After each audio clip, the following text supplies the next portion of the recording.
না হলেই তোর কপালে তালাক আছে এমন কথা বলেন। এখন আমার মনে এই একটা প্রশ্ন সবসময় আসে, সেটা হচ্ছে এতবার শব্দটা বলার পরও আমাদের সম্পর্ক কি আদৌ আছে? আমি চেষ্টা করি সবসময় চুপ থাকার, কিন্তু অনেক সময় হয়ে ওঠে না।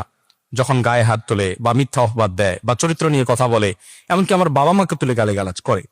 জীবন এই প্রশ্ন করেছেন, আমরা প্রথমেই সহমর্মিতা প্রকাশ করছি। অনেক অমানুষ স্বামী আছে যারা মেয়েদের প্রতি এরকম অবিচার করছে। এক্ষেত্রে আপনার স্বামী আপনার প্রতি যে অবিচারের কথা আপনি বলেছেন যে তিনি আপনার প্রতি অবিচার করছেন, যদি এই কথা তিনি বলেন যে তোমাকে তালাক দেব বা তোমাকে তালাক দিয়ে দিতে হবে বা তোমাকে আমি ছেড়ে দিব অথবা তোমার কপালে তালাক আছে, এই জাতীয় কথা বলার কারণে দাম্পত্য সম্পর্ক ভেঙে যায় না, তালাক হয় না।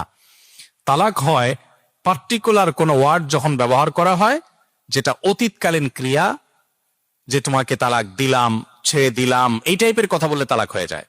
তালাক দেব বা তোমাকে তালাক দিতে হবে আমার, এই টাইপের কথা বলার মানে হলো ভবিষ্যতে সে দিবে, সে নিয়ত করেছে কিন্তু দেয়নি এখনো, যার কারণে এটা তালাক হয় না। এক্ষেত্রে